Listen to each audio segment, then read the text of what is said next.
Welcome back to the show, man. It's your favorite podcasters, your favorite reactioners, your favorite Star Wars enthusiasts. It's your boy Jesse J. And Chico Grande, aka Papa O'Block. We are here to watch Andor Episode 4 breakdown with Star Wars Theory. Check out Star Wars Theory's channel. Link will be in the description for the original video. Show him support, but we're going to watch the breakdown with him.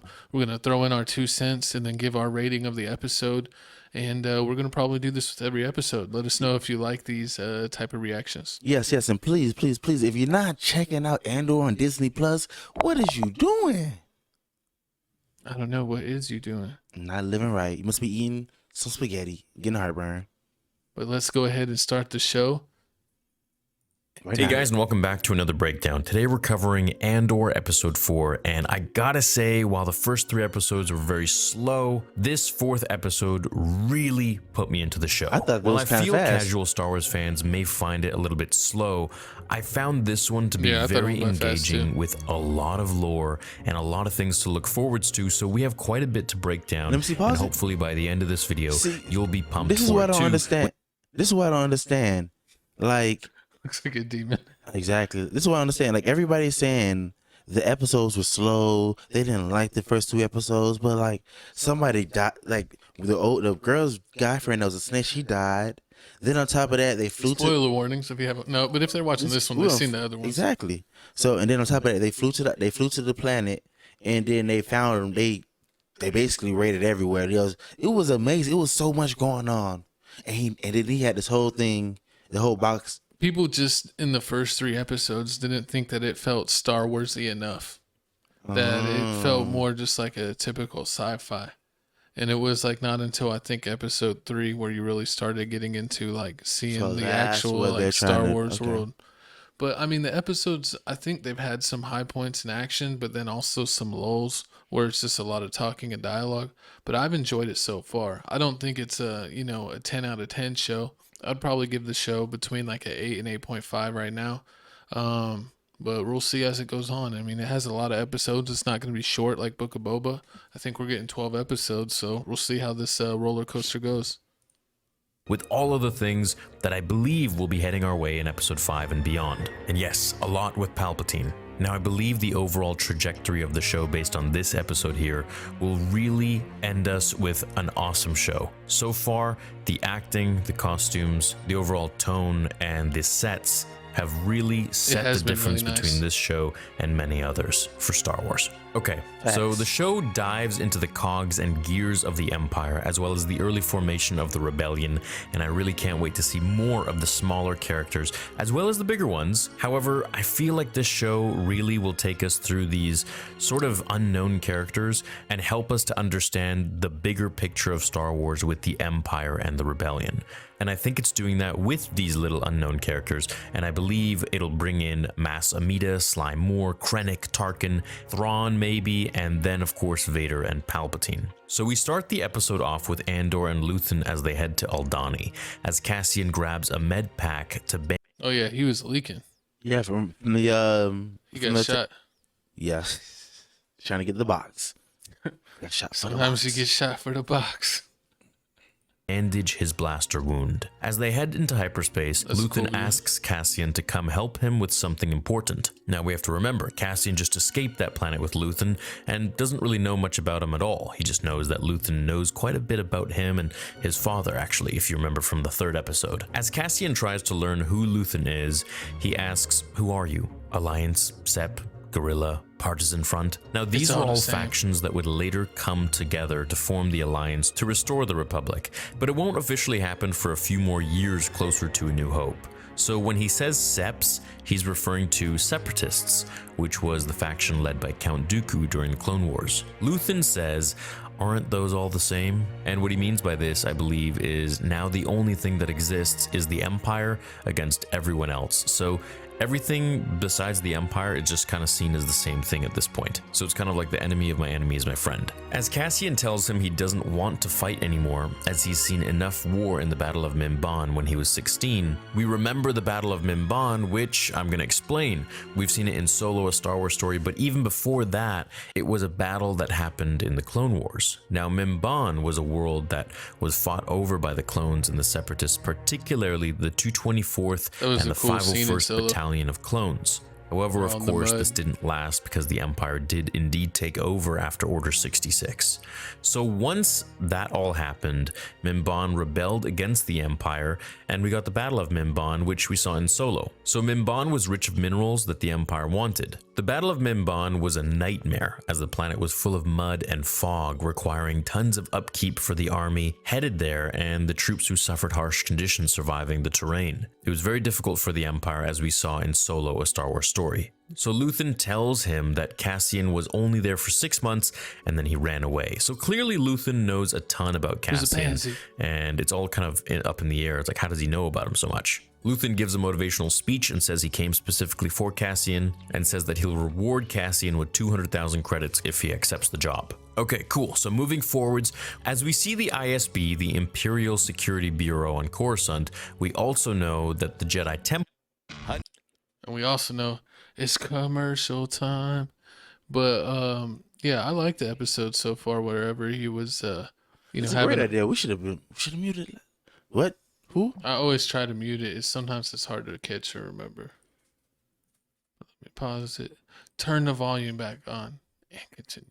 Coruscant, which is now turned into the Emperor's HQ, which I'm really hoping we're going to see. Now, the Imperial Security Bureau, the ISB, is where the head of Imperial Security discusses specifics about, bickering. Well, security, or so we're led to believe from the outside. Now, actually, that's all just a cover-up, as Major Partagaz informs Supervisor Grandy and everyone else.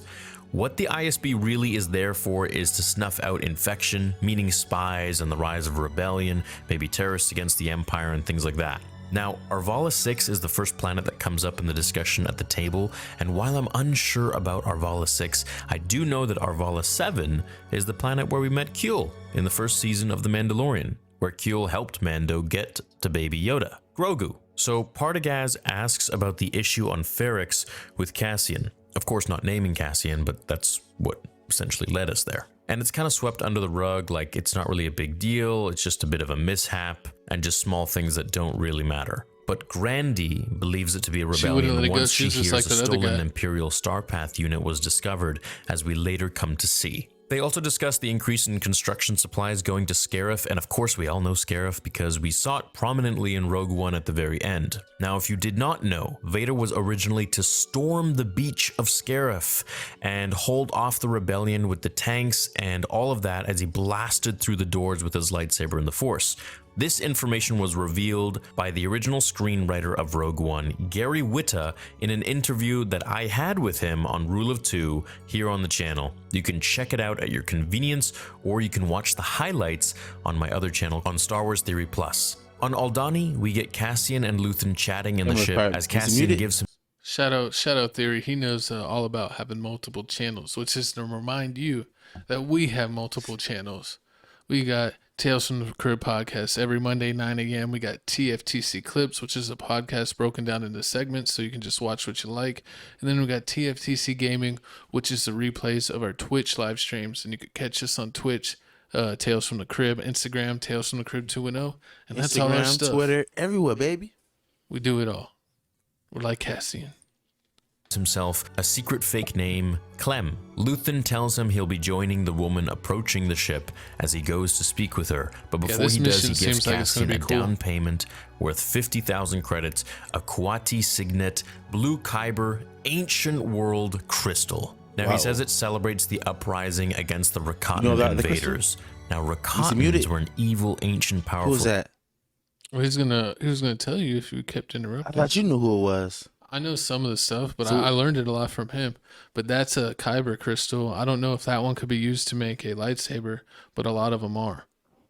But yeah, but he's gonna explain, I think, its origins right here. closing credits, Aquati Signet Blue Kyber Ancient World Crystal. Now he says it celebrates the uprising against the Rakatan invaders. Now, Rakatans were an evil, ancient, powerful species who first tried to enslave the Force sensitives of the galaxy, including everyone else that were on Tython and the rest of the galaxy. Now, I'll make a video covering their lore in extensive detail. They're super interesting. They're super badass. They ruled via the dark side of the Force, and the Force powered all of their technology. They weren't much like the Yuuzhan Vong who came later, because the Yuuzhan Vong didn't use the Force at all. In fact, they were impervious to the Force. So the Rakatans were quite ancient and powerful, just as much as they were ruthless. They were also the first to invent hyperspace travel. Luthen speaks with Vel, who is the leader of the heist. Now, it's kind of like the Italian Job meets Star Wars, and she's not happy with Cassian joining the crew so late, because it's very hard to find people to trust and to let into your circle. Hippies. But it's his choice, it's Luthen's choice, and he tells her how it's going to be, so she accepts. The Empire scolds the Primo police for their failure at Ferrix and disturbing the peace. Morlana is now under the Empire's authority, thanks to Karn. Now, I think Karn is eventually going to become a rebel and join the other side. Levi and Cassian discuss the heist. She reveals they're robbing the Aldani armory, and Cassian freaks out. He says it's basically going to be the end of them, but they're going to do it anyways. All 7 of them. It's kind of like the 7 samurai. As some TIE fighters fly by patrolling the area, so we know this place is being monitored by the Empire quite heavily, especially considering, of course, they have a armory there. Now, this armory, we come to learn, only has 40 Imperials guarding it because no one would be crazy enough to actually storm in there. As Luthen puts his wig and disguise on aboard his ship as it nears Coruscant, we see he's actually getting into character of his day job, which is the owner of an artifact store, which has more Easter eggs than the Easter egg bunny itself, which we're gonna get all up into. We see the heist members carry some regular worldly rifles, and these don't look very Star Wars, so it might be because all blasters require official papers or documents to buy, seeing as the Empire really just governs everything, so maybe these are more document-free blasters. The crew have a problem with Cassian joining so late as they don't trust any newcomers. As the major ship lands on Coruscant, we hear the intercom mention Hosnian Prime. Now, this is the planet that gets destroyed by Starkiller Base in The Force Awakens. As Karn heads home to his mother, she welcomes him, and I think he's going to join the rebellion eventually. He for sure is conflicted. He was so mad. Arrives at Luthen's shop. We finally learn what's going on. He had all his teammates pop. He had all his teammates pop. He didn't have to go. They told him it was no point of even doing this. They said 2 guys were being the jerks and got what they deserved, and he decided to risk a whole unit of their own people just to chase down dummy leads. You get what you get. You don't throw a fit. First, go over all the Easter eggs really quickly and get them out of the way because they're really cool and fun.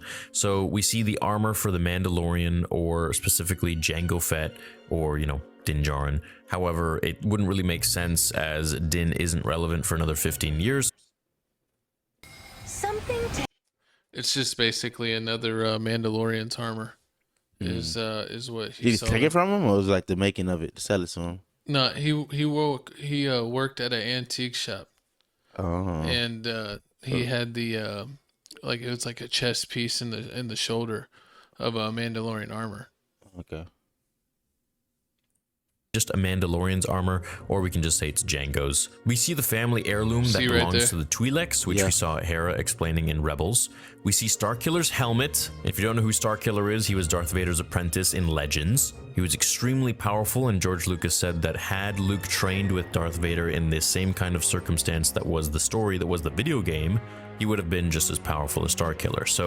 And Starkiller was extremely powerful. We see a Gungan shield from Star Wars Episode 1, The Phantom Menace, the hands from the Mortis painting wall from Rebels, Captain Miru Miru's helmet from Revenge of the Sith, the Wookiee on Kashyyyk as they were fighting the droids, as well as Plo Koon's breathing mask and both a Jedi and Sith holocron behind Luthen as he's speaking in the back room to Senator Mon Mothma. Now, if I missed some, let me know in the comments below, of course. So Luthen takes Senator Mon Mothma in the back of his shop after faking showing her stuff to buy for her husband. They don't trust the new driver that she has, as he might be a spy, so they play the game. Mon Mothma informs Luthen that the Empire is hiring spies by the day, as she is constantly surrounded by Imperials or spies and just really can't trust anyone. So as Senator Mon Mothma learns of the dinner party for the governor of Hana, she looks at the seating chart and we see that Sly Moore will be there from the Grand Vizier's private chamber. This is huge, dude. Sly Moore was the Force-sensitive bald lady that always followed Palpatine around in the prequels along with Mas Amedda in the Senate. She's like, what's Amber Rose?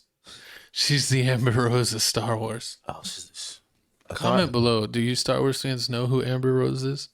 Hey, I don't think they do. But I didn't even realize all this stuff happened. I'm about to rewatch that 4th episode because I got kind of lost because I guess this is like why everybody likes it because this is more Star Warsy because it goes in depth with everything and it's more more relatable. But I see. You got it. Yeah, it's a lot of little could stuff. Force mind trick people, and she is one of the very few beings to know Palpatine's true identity as Darth Sidious. Now, Ars Dangor was an advisor to Palpatine. We heard of him in the Tarkin audiobook, or novel. So this means that we're going to see the dinner with her and Mon Mothma in the next episode, and I'm looking forward to seeing that because she is like a portal into Palpatine's world and what he's up to, as well as Vader. It's going to be super cool. I hope it's going to be cool. Cassian and the crew explain the Sacred Valley and how the Emperor took this place over 13 years ago as they learned of the unique storage facility for the Emperor and claimed it for themselves. This means Palpatine probably has so many Jedi and Sith artifacts hidden in there, as well as armory and, blasters and weapons and other stuff. It's going to be like when Luke went into one of the observatories of Palpatine's in the Battlefront 2 story mode cinematic. Now, the stakes are high as it's nearly impossible to escape the valley. However, their way in is to blend in with the natives of the world, the Aldani, who gather around there to witness a massive meteor shower, which is more so a ton of crystals in the sky that combust. It's a beautiful experience, and it happens once every 3 years. Thousands of Aldani hike the mountains for days to get there, apparently, so it's going to be a great distraction. However, it's a little more overseen by the Empire and controlled now that they're there, so it's going to be interesting to see how Cassian and the crew get in. The final scene is Partagaz. Partagaz doesn't believe Grandy's belief that a rebellion is brewing, and he kind of tells her to just don't worry about what happened on Ferrix. But she wants to get what Cassian stole, and it's going to be interesting to see if she actually does go and get it against Partagaz's wishes and orders. Cassian is briefed, and then the episode ends. So look, I am very excited for episode 5. I am fully on board with Andor, and I think it's a great show. I believe the dinner is going to be the thing that I'm looking forward to the most because it has Sly Moore in it, and she was so close to Palpatine, and she's also Force sensitive. So I think that we're going to learn a ton about Palpatine. We're going to learn a lot about perhaps Vader. Maybe she's going to mention the Jedi. They're going to talk a lot about the politics and where the Emperor is trying to lead the Empire going forwards and how they want to dissolve the Senate. So we're eventually going to go into the Senate like we saw in Revenge of the Sith and The Phantom Menace and Attack of the Clones. And I believe that we're going to see a ton of interesting dialogue and a lot of political talk between so many different parties. Now, in the end, I think things will get very hairy, and I believe Palpatine will probably come in himself, or he'll be like a hologram or something like that and projected throughout the Senate. I think it's going to be pretty sweet. I'm very excited for it, and I hope you guys are too. I hope you enjoyed this episode as much as I did. There was a ton of lore and a ton of interesting stuff to speculate on and theorize on. So I'm pumped. I'm excited for Star Wars. I'm excited for this show, which is great because I've kind of been let down for a little bit now, but I'm pretty hopeful with this show. So I hope you are too. Thanks for watching this review. Oh yeah, so that's the end of the video. I wanted to get a good pause screen. So yeah, what did you rate episode 4? 6. 6? A 6. Because nothing really happened. There was a lot of conflict. There was a lot of talking. But I mean, now that he went in depth with it, I don't trust him. Now that he went in depth with it, I understand everything that's going on. So I might have to watch it again. And it may bump it up to like an 8, 8.2. I really like the Easter eggs. I like seeing Starkiller's armor or helmet and all the other stuff in there. I think it's a cool setup for a mission. I think you're going to get really cool scenes of the mission. Next episode, which is coming out tonight. And of also, like he said, the Senate or whatever that is, where they have all those like disc things.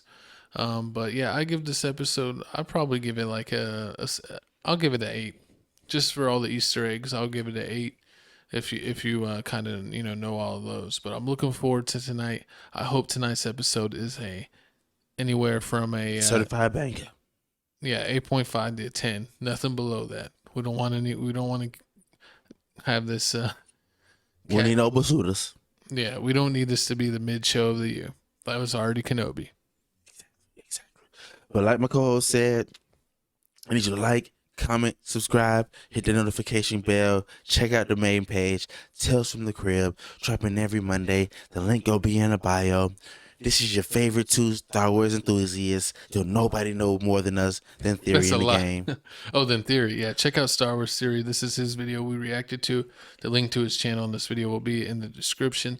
Let us know if you like these or if you want us to check out any other Star Wars videos of lore or anything out. And if we get views and comments, that lets us know that you want more of this content, so we'll keep it coming. So thanks for checking us out. This is Chico Grande, aka Papa O'Block. That is Felix Supreme 305, and we're out this episode because the phone's ringing. Five. Click.